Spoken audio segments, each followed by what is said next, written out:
বর্তমানে যে এসআইআর কাজ শুরু হচ্ছে সেগুলোর ইনিউমারেশন ফর্ম কীরকম হয় আর সেটা কীভাবে ফিল আপ করতে হবে সেটা আপনাদেরকে দেখিয়ে দেব। বিএলওরা 4 নভেম্বর থেকে 4 ডিসেম্বর পর্যন্ত আপনাদের বাড়ি বাড়ি যাবে। আপনাদেরকে এরকম দুটো ফর্ম প্রদান করবে।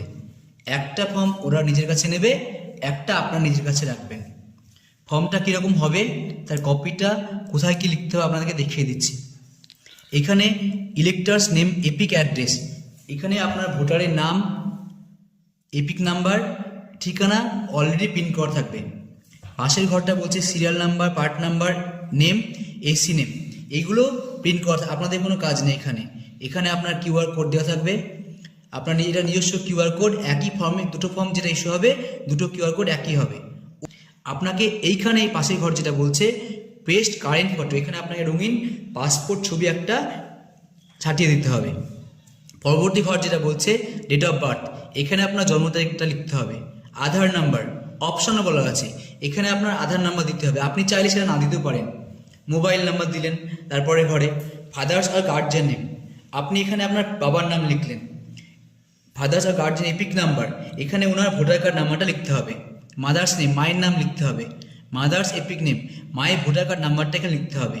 স্পাউস নেম, স্পাউস নেম বলতে যদি ব্যক্তি পুরুষ হয় সেক্ষেত্রে তার স্ত্রীর নাম, আর যদি স্ত্রী হয় তাহলে তার যদি মহিলা হয় তাহলে তার স্বামীর নামটা এখানে লিখতে হবে। Spouse epic number, spouse epic number বলতে ওনার যে ভোটার কার্ড নাম্বারটা সেটা আপনি এখানে উল্লেখ করবেন। নেক্সট এই ঘরটা আমাদের এশিয়ার সম্বন্ধীয় লাস্ট এশিয়ার সম্বন্ধীয় তথ্য। দেখা গেল পশ্চিমবঙ্গের লাস্ট এশিয়ার হয়েছে 2002 সালে, তাই 2002 সালে তথ্য এখানে দিতে হবে। অন্যান্য রাজ্যের ক্ষেত্রে সালটা একটু আর বিভিন্ন আছে।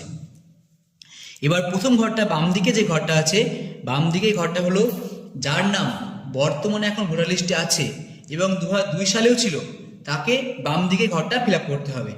ডান দিকে ঘরে ফিল আপ করার প্রয়োজন নেই। আর দেখা গেল যার নাম 2002 সালে ভোটার লিস্টে নেই, তার বাবা মায়ের নাম ছিল বা অথবা কোনো রিলেটিভের নাম ছিল, সেই ক্ষেত্রে তারা ডান দিকে ঘরটা ফিল আপ করবে। বাম দিকে ঘর তাকে ফিল আপ করার প্রয়োজন নেই।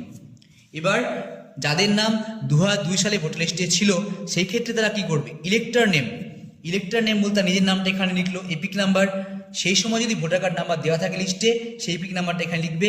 রিলেটিভ নেম, রিলেটিভ নেম বলতে ওনার পিতা অথবা পিতা নাম সেখানে উল্লেখ করবে। রিলেশনশিপ, ওখানে উল্লেখ করা থাকবে ভোটার লিস্টে পিতা অথবা যেটা উল্লেখ থাকবে সম্পর্ক, সেই সম্পর্কটা উল্লেখ করবে। ডিস্ট্রিক্ট, জেলা, রাজ্য, এসি নাম্বার, 2002 সালের এসি নাম্বার যেটা ছিল, বিধানসভা ক্ষেত্র, পার্ট নাম্বার, সিরিয়াল নাম্বারটা এখানে উল্লেখ করবে।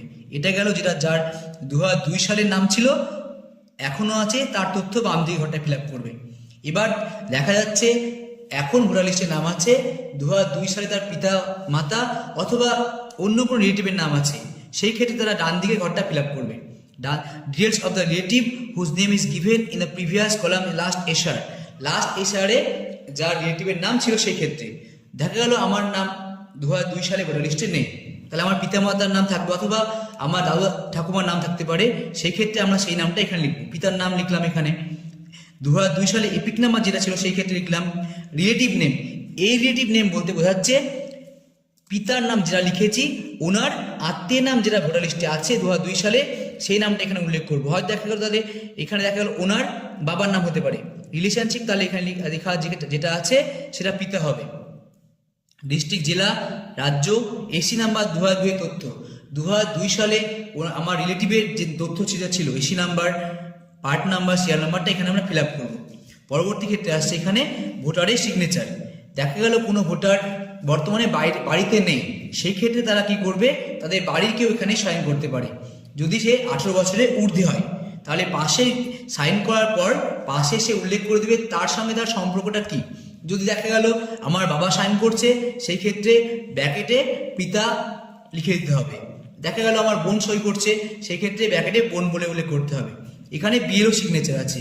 বিএলও আপনাদেরকে এরকম দুটো ফর্ম দেবে, একটা ফর্ম আপনারা নিজের কাছে রাখবেন আর একটা ফর্ম বিএলও নেবে।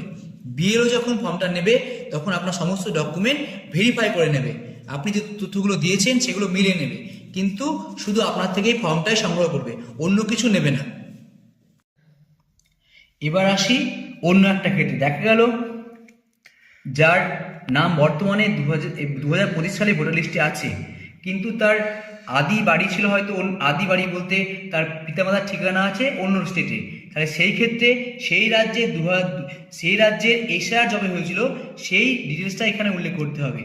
উদাহরণস্বরূপ ঝাড়খণ্ডের এসআর হয়েছিল 2003 সালে, তাই 2003 সালের এসআরের ডিটেলসটা এখানে উল্লেখ করতে হবে। আরও একটা কথা বলে দিই, এই ফর্ম বিএলওরা আপনাদের কাছে যখন নেবে তখন বিএলও আপনার থেকে সাইন করে নেবে।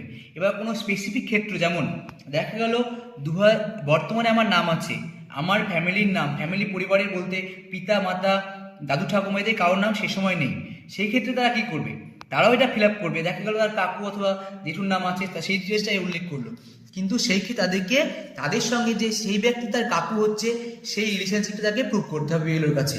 অথবা 4 ডিসেম্বরের পর যখন ফর্ম জমা সাবমিট হয়ে যাবে, এগুলো হিয়ারিং হবে, তখন তাদেরকে বিডিও অফিসে এসে হিয়ারিংয়ে সমস্ত ডকুমেন্ট প্রোভাইড করতে হবে। এই গেল আমাদের এসআরের কাজ।